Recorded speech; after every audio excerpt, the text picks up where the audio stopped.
Breaking news, everybody. This episode is coming out on the same day as the race because I need to get this out to the universe.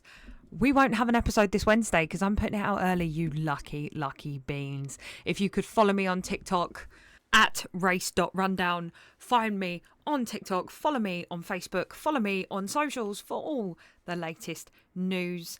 And if you could please leave me a review, Spotify, Apple, Amazon, wherever you listen to the pod, that would be fantastic. Let's get right into it.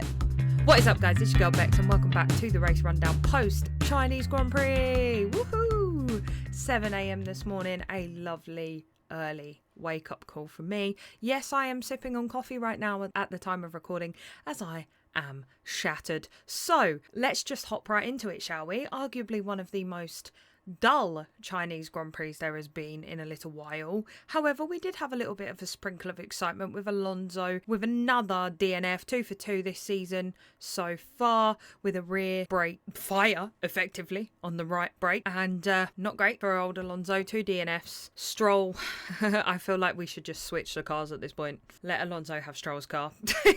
Genuinely let Alonso have Stroll's car. One of them races better and it's not Stroll. Then we had the situation between the Ferraris. Now, there was a lot of Ferrari fans in attendance today at Suzuka, and that is no surprise. We know this.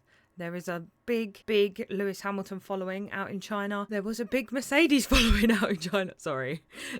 I know you're allowed to follow drivers as well as teams. I know. I'm sorry. That was very judgmental of me. Please allow me to take that back. But anyway, so with the Ferraris, we had Lewis out in front, Charles behind with a broken wing. Managed to maintain that car very well, by the way, with a broken wing. Fair play to the man. And we saw Charles creeping up on Lewis. Lewis was struggling a little bit. He's still getting used to the car, I feel. And he came onto the radio and basically said, you know, long and short of it, I'm struggling a bit. Let's switch for the sake of the team. So they then were like, okay, we'll switch. They've then said, right, we're going to switch after turn 13. Lewis has then turned to them, quite rightly as well, by the way, and gone, if Charles can get closer, we can switch. Until then, no. Which is what we saw with Lando last season, with McLaren completely effing up the pit stops and wanting Lando to give the position back to Oscar. So again, this was team orders but called upon by Lewis himself, which, you know, love him or hate him, I feel like that was very big of him and for the greater good of the team. Charles did of course end up losing a place to George, who has been absolutely smashing it for Mercedes since the beginning of the season. Obviously we're only 2 races in, but he's 2 for 2 on podiums at the moment, and so are McLaren. I say we because obviously I am a McLaren supporter, we are 2 for 2 on podiums. We have had a win from each of our drivers in the first 2 races of the season. Would it have been nice to see it reversed and have Oscar win at his home race? Yeah, but the dreaded curse, as you all know. So we had a little bit of excitement. We had a bit of a switch from the Ferrari. And then towards the end of the race, as I said, there is not a lot that went on during this race whatsoever. Behrman did really well. Haas did really well. Kick, not so much. There was a 10-second penalty for Doohan, I believe. So, you know, there was a little bit of drama, but there wasn't a lot. It was quite mid. If you missed it, you didn't really miss a lot. So the biggest, I guess, headache / drama for me was Lando's brake pedal. It was getting worse and worse every lap, and there was still, I think at the time that they flagged it, there was still about 10 laps left, which is stressful. Probably very frustrating for Lando himself because he probably wanted that podium again, like, you know, first place position in that for the sake of the championship. So probably very frustrating for him to be told to basically hold the line and not rustle any feathers. See what I did there, Russell? Anyway, and I can see, as they're both quite competitive, both Oscar and Lando, that would be quite annoying. I think, as I said in the last episode, and I will probably say for the remainder of the season, I think we're going to have an issue with papaya rules and first and second drivers this season. I feel like Zach is going to have to make a very difficult decision. I feel out of the 2 drivers at the moment, or this is going to rustle a few feathers, I think that Oscar is slightly more driven. Okay, he's got a bit more of a cutthroat attitude than Lando. I think Lando is a bit too nice at times, and I think he is going to have to prove that he really, really wants it. And I think Oscar at this moment in time is looking the stronger driver out of the two. Oh, I hate saying that. It hurts my heart, but it's true. At the end of the day, I'm happy as long as McLaren wins. It's not a case of Lando over Oscar. It is literally just the case of McLaren having their moment in the sun. And I am one very happy girly at the moment. I feel like me and a lot of the McLaren girlies are very happy at the moment. But I'm also happy for Lewis. I'm also happy for Mercedes. I'd be lying if I said I wasn't happy because Max is a bit further down the pecking order. I'd be lying if I said that wasn't a clear motivation for me. I'm enjoying the drama surrounding Lawson at the moment. I've given Lawson till Silverstone. That's my prediction. If he doesn't, and that's honestly being generous because Silverstone is July 4th. So I'm giving him from now until July for Mr. Horny Horner to make a decision. And he's not helping himself at the moment, is he? I mean, he hasn't done very well. And I don't know who he would replace him with. I really don't. And I don't know who he would replace him with. I really don't. But at this current moment in time, he's not performing. Which also begs the question, do we think that Red Bull have gone a bit too far in making the car suitable to Max to the point where his teammates just can't drive it? Do we think that that car is virtually undrivable? Because, I mean, when you see the onboards for the McLarens, it's very smooth, speed coming out of the exit, you know, hitting the apex perfectly. And then you switch to Lawson's onboards and he just looks like he's fighting it the whole time. Like his upper arms must be burning by the time he's done because he's just constantly fighting that car to keep it on track. And I can see that being a bit of an issue. And I'm not sure whether he fully has control over the car yet, like if it's just a case that he's getting used to the vehicle, or if he just can't perform. Because it's very odd to me that I've seen, well, we've all seen the Netflix footage of Lawson doing a time very similar to Max, and that's how he got his seat in the first place.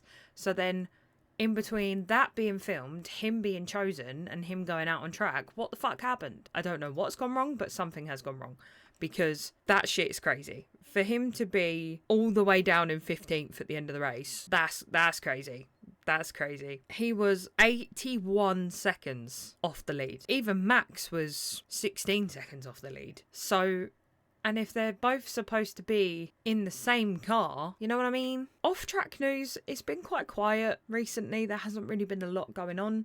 There's been a lot with Lewis obviously winning the sprint and everybody saying, Ferrari's coming back, we're going to win a championship. I'm not denying that. I'm just saying it's still early days. It's still very early days. And honestly, it's anyone's game at this point. McLaren are looking very strong. However, Mercedes are also looking very strong. Ferrari are also looking very strong. Even Haas is looking strong this year compared to years prior, you know? So anything can happen. In terms of personal off-track news, I just want to throw out the fact that we, this year at Race Rundown HQ, we're testing. Me and a group of friends are testing out Formula One fantasy teams, right? This is my first year doing it. I am doing a pretty good job. So as you know, today's Sunday the 23rd after the Chinese Grand Prix, which means that our F1 Fantasy League has provisional points. So before this race, I was on 213 points, okay? When it came to my friends were on 92 and 69. After the Chinese Grand Prix, I'm not going to reveal my team choices. However, it's looking pretty good for me, to be honest. We are currently sat, these are provisional points, by the way, so I will keep you posted in the next episode where we're currently at. I am currently sat on 419. Lord knows how. I am cooking with gas and I don't even know how I managed it. My friend is currently on 182 and my other friend is on 121. So I am well and truly cooking with gas when it comes to the Race Rundown Pod Fantasy team. I will keep you guys posted, of course, and if this all goes according to plan, I would love to open it up to you guys in the next season, in 2026, because we'll have Cadillac to contend with at that point, and I feel like it's going to spice it up a little bit. It's going to spice it up. We have breaking news, everybody. We have breaking news. I am back just when I thought that I was done recording, and just after I thought that that was the most boring Chinese Grand Prix we have ever had. I was wrong. So I am back with some shocking news, ladies and gentlemen. Both Ferraris disqualified. Pierre Gasly disqualified. Leclerc's car 799 under the minimum weight, same as Gasly. Then we have, just when you thought it was over, Lewis 0.5 of a millimetre skid wear knocked him out of the race. Absolutely outrageous behaviour. Then, after all of this, just when you think, but Bex, it can't get much worse, can it? Oh yes, it can. We have rumbles in the jungle in the Red Bull camp, ladies and gentleberries.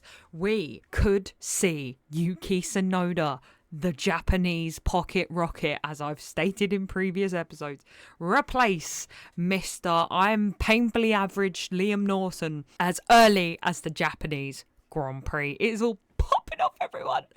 So yeah, I just wanted to come back in with a little edit to say I revoke my previous statement. This is pretty fucking good. Okay, so as we head into Japan, let's see what happens next. So, with that being said, we have up next in 2 weeks, I believe, on the 4th through to the 6th of April, we have the Japanese Grand Prix, with qualifying 7 till 8 a.m. on the 5th and the race at 6 a.m.